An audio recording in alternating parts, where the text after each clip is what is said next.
فرانسیسی جب اس کو حملہ آور ہوتے دیکھتے تو خوف کے مارے پیچھے ہٹ جاتے تھے۔ اس طرح اس نے اپنے کئی حملوں کی وجہ سے فرانسیسیوں کی ان گنت صفوں کو درہم برہم کر کے رکھ دیا تھا۔ اس نوجوان نے اپنے جانبازانہ حملوں سے فرانسیسی لشکر کے اندر ایک تہلکہ برپا کر کے رکھ دیا تھا۔ یہ انقلاب برپا کرنے والا شہسوار سلطان الملک الصالح کا غلام بیبرس ہی تھا۔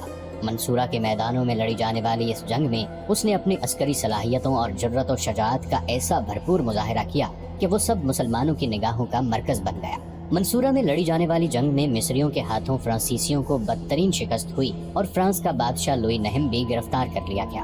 انہی جنگوں کے دوران نیا بادشاہ توران شاہ بھی ہلاک ہو گیا، جس کے بعد کثرت رائے سے لشکر کے سالاروں نے ملکہ شجرۃ الدر کو الملکۃ المسلمین کے نام سے مصر کی حکمران بنا لیا۔ فرانس کے جنگ کے دوران پکڑے جانے والے بادشاہ لوئی نہم سے مسلمانوں نے بڑی فراخ دلی کا سلوک کیا۔ اگر مسلمان چاہتے تو قیدی کی حیثیت سے اسے قتل بھی کر سکتے تھے، لیکن ایسا نہیں کیا گیا۔ پہلے فرانس کے بادشاہ کو مصر میں نظر بند کر دیا گیا۔ اس کے بعد مسلمانوں نے مزید فراخ دلی کا مظاہرہ کرتے ہوئے فرانس کے بادشاہ اور اس کے ساتھ قید ہونے والے دوسرے فرانسیسیوں کو رہا کر دیا۔ ملکہ شجرۃ الدر جو اب مصر کی حکمران تھی، اس نے مصر پر تقریباً 80 دن حکومت کی ہوگی۔ اس دوران اس نے غیر معمولی صلاحیتوں کا مظاہرہ کیا۔ کاروبار حکومت کو اس نے نہایت عمدگی سے چلایا، لیکن عباسی خلیفہ بغداد المعتصم باللہ نے عورت کی حکومت کو پسند نہ کیا اور مصری امراء کو پیغام بھجوایا کہ عورت کی بجائے مصر کا حاکم کسی مرد کو بنائے۔ چنانچہ خلیفہ بغداد کے حکم کا انتباہ کرتے ہوئے ایک شخص الملک الاشرف کو مصر کا بادشاہ بنایا گیا اور مصری لشکریوں کے سالار اعلیٰ معز الدین کو نئے حکمران الملک الاشرف کا شریک کار بنایا تاکہ سلطنت کا کاروبار احسن طریقے سے چلایا جا سکے۔ یہ بھی کہا جاتا ہے کہ ملکہ شجرۃ الدر نے نئے حکمران الملک الاشرف سے شادی کر لی تھی۔ شجرۃ الدر بذات خود بیچاری ایک کنیز تھی اور اپنے حسن و جمال اور اپنی شخصیت کے باعث کنیز سے ترقی کرتے کرتے وہ مصر کے سلطان الملک الصالح کی ملکہ بن گئی تھی۔ اس کا ایک بیٹا خلیل نام کا تھا جو بدقسمتی سے 6 سال کی عمر میں ہی فوت ہو گیا تھا۔ جس وقت الملک اشرف کو مصر کا بادشاہ بنایا گیا اور مصر کے لشکر کے سپہ سالار کو سلطان کا شریک کار اور مددگار مقرر کیا گیا، تب بیبرس کو مصر میں لشکریوں کے بڑے سالار کی حیثیت حاصل ہو گئی تھی۔ جن دنوں بیبرس کو مصر میں لشکریوں کا سالار اعلیٰ مقرر کیا گیا، ان دنوں عالم اسلام کی حالت بڑی تشویشناک تھی۔ منگول جو اپنے آپ کو قہر خداوندی سمجھتے تھے، مسلمانوں کے علاقوں پر حملہ آور ہوتے ہوئے انہوں نے بخارا، سمرقند، بلخ، نیشاپور، ہرات، قزوین اور دوسرے بے شمار شہروں اور قصبوں کو جلا کر راکھ کر دیا تھا۔ وہاں کے باشندوں میں اکثر کو انہوں نے بے دردی سے تہ طیق کیا۔ اس قتل عام میں مرد، بچے، بوڑھے، بیمار، معذور کسی کی تخصیص نہ تھی۔ جو لوگ کسی طرح قتل ہونے سے بچ گئے ان کو غلام بنا لیا گیا۔ پہلے چنگیز خان مسلمانوں کے علاقوں پر یلغار کرتا رہا۔ اس کے بعد اس کا پوتا ہلاکو خان عالم اسلام پر چڑھ دوڑا اور ایک جرار لشکر کے ساتھ اسلامی ممالک پر اس ہولناک یلغار کا آغاز کیا جس نے عباسی خلافت کو خس و خاشاک کی طرح بہا کر رکھ دیا۔ ہلاکو بغداد پر حملہ آور ہوا۔ بغداد کی اس نے اینٹ سے اینٹ بجا کر رکھ دی اور عباسی خلیفہ کو اس نے قتل کر دیا۔ بغداد شہر کا تباہ ہونا اور خلیفہ کا قتل ہونا کوئی معمولی سانحہ نہیں تھا۔ اس سے عالم اسلام میں کوہرام مچ گیا، کیونکہ عباسی خلیفہ کی کمزوری کے باوجود اسے روحانی طور پر ساری اسلامی دنیا کا فرما روا سمجھا جاتا تھا اور بڑے بڑے باجبروت مسلمان حکمران اور فاتح اس کے سامنے گردنیں جھکاتے تھے۔ اس سے خلعت اور سند حکومت حاصل کرنا اپنے لیے باعث سعادت سمجھتے تھے۔ خلیفہ کو قتل اور بغداد کو برباد کرنے کے بعد ہلاکو کا لشکر عراق کے دوسرے شہروں کی طرف بڑھا۔ تباہی اور بربادی، خونریزی اور جہالت ہر طرف پھیلاتے چلے گئے۔ چند دن کے اندر انہوں نے الریا، نصیبین اور حران کے بارونق شہروں کی اینٹ سے اینٹ بجا دی اور وہاں کے باشندوں کو نہایت بے دردی سے قتل کیا۔ جس وقت ہلاکو خان بغداد عراق کے دوسرے شہروں کو برباد کر چکا، تب وہ شام کی سرزمینوں میں داخل ہوا۔ وہاں بھی لرزہ خیز واقعات کا اعادہ کیا۔ اب منگول عراق اور شام میں دندناتے پھر رہے تھے اور ان کی نگاہیں اب مصر پر جم گئی تھیں۔ اس لیے شام کو فتح کرنے کے بعد فلسطین سے ہوتے ہوئے وہ مصر کا رخ کرنا چاہتا تھا۔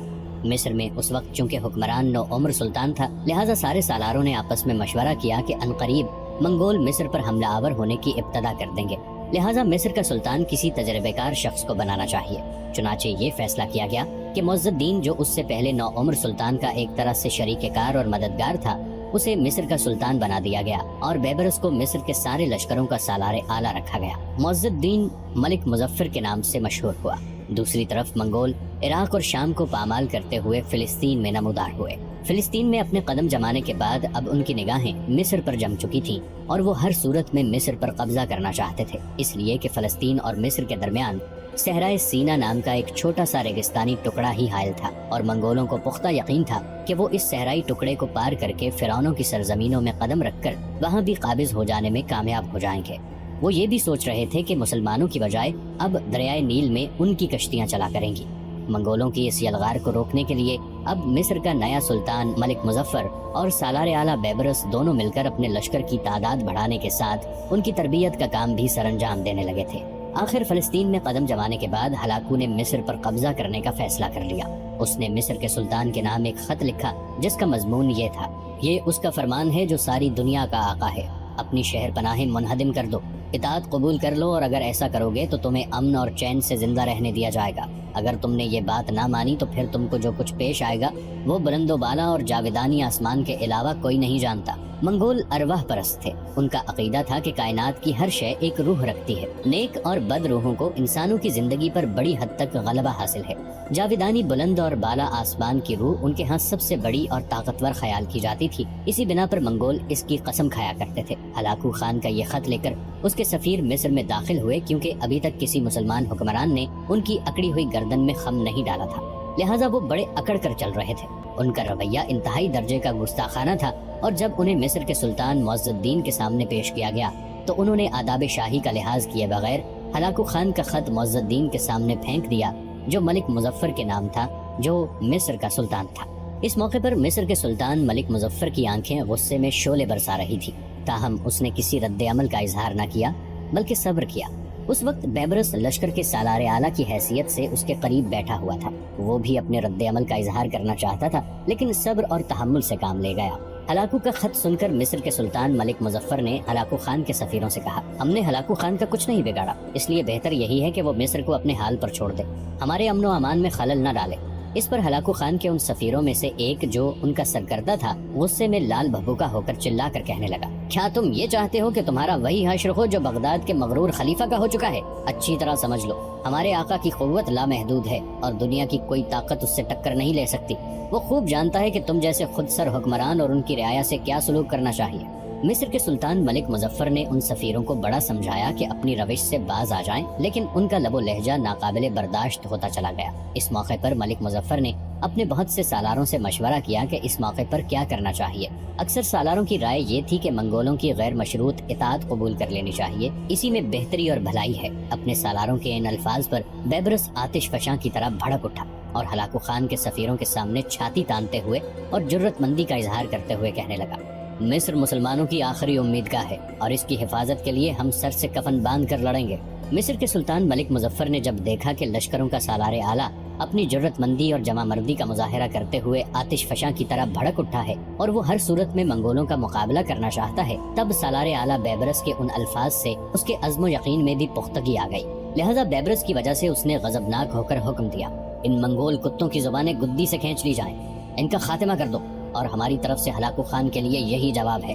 سلطان کا اشارہ پاتے ہی وہاں جو مسلح جوان کھڑے تھے وہ ہلاکو خان کے سفیروں پر جھپٹ پڑے اور آنن فانن انہیں خاک و خون میں لوٹا کر رکھ دیا۔ اس کے بعد ہلاکو خان کے ان سفیروں کی لاشیں شہر کی اہم گزرگاہوں پر لٹکا دی گئیں۔ سلطان ملک مظفر اور بیبرس کے ایسا کرنے سے مسلمانوں میں جو منگولوں کا خوف تھا وہ جاتا رہا اور منگولوں کا مقابلہ کرنے کے لیے مسلمان تیار ہو گئے۔